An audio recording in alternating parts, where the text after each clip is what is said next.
మొన్నగా అనంతపురం జిల్లా బేల్గుప్ప పట్టణంలో MEO Mallareddy sir ఓ మంచి పని చేసిండు. 10వ తరగతిలో మంచి మార్కులతోని పాస్ అయిన 5 మంది చెల్లెళ్లను విమానంలో దిప్పుకొచ్చిండు. అది కూడా సార్ సొంత పైసలు పెట్టుకోనే అని చెప్పుకున్నాం కదా.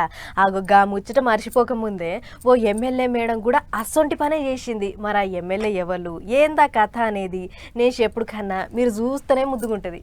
ఇగ గీడ చెల్లెళ్ళు ఇంకా తమ్ముళ్ళ నడుమ నిలబడి మెడల ఐడి కారెట్లు వేస్తుంది చూడుర్రి. గీ మేడమే గా ఎమ్మెల్యే, పేరు తంగిరాల సౌమ్య, నందిగామ నియోజకవర్గం. అయితే మేడం తన నియోజకవర్గంలో ఉన్న సర్కార్ బళ్లల్లా ఎవళ్ళైతే 10వ తరగతిలో మంచి మార్కులు తెచ్చుకుంటారో వాళ్ళను విమానంలో తిప్పుకొస్తా అని మాట ఇచ్చిందట. అన్నట్టే కష్టపడి చదివిన గీ 4 చెల్లెళ్ళు 2 తమ్ముళ్లకు మేడం చెప్పినట్లే 570కి పైనే మార్కులు వచ్చినాయట. దీంతోని మేడం తన హామీ ముచ్చట ముంగటే అందరినీ పిలిపించి తారీఫ్ చేసి విమానం టికెట్లు బుక్ చేసింది. ఇక మంగళవారం నాడు పొలగాళ్లతో పాటు మేడం కూడా గన్నవరం కెంచి హైదరాబాద్ దాకా విమానంలో ప్రయాణం చేసిర్రు. ఈ ముచ్చట మీద పొల్లగాళ్లు మాట్లాడుకుంటా సర్కార్ బళ్లల్లో చదివే చాలా మంది పొల్లగాళ్లు గరీబోళ్లే ఉంటారు. అసొంటోళ్ళు విమానం ఎక్కుడు అనేది చిన్న ముచ్చటేం కాదు, కానీ చదివి పాస్ అయినాం కాబట్టి ఆ చదివే మమ్మల్ని విమానం ఎక్కిచ్చింది అని మురుసుకుంటా చెప్పుకొచ్చిర్రు.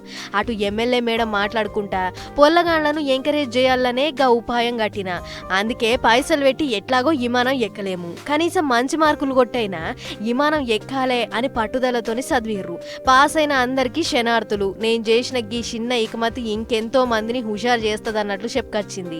ఆయన ఏ మాట కామాట గిట్ల సర్కార్ బళ్లల్లో చదువుకుంటే అధికారులు, లీడర్లు ఈసొంటి ఇకమతులు ఎన్నో చేస్తారు. అదే ప్రైవేట్ బళ్లకు పోతే ఫీజుల పేరుతోని మనకాడ లక్షలు గుంజుడు తప్ప వాళ్ళ జేబులకెంచి రూపాయి పెట్టి పొలగాళ్లను ఎంకరేజ్ చేయరు. కాబట్టి సర్కార్ బళ్లకు తోలుడే నయమున్నది అని మేడంను తారీఫ్ చేస్తుర్రు. గీ ముచ్చట చూసిన పబ్లిక్.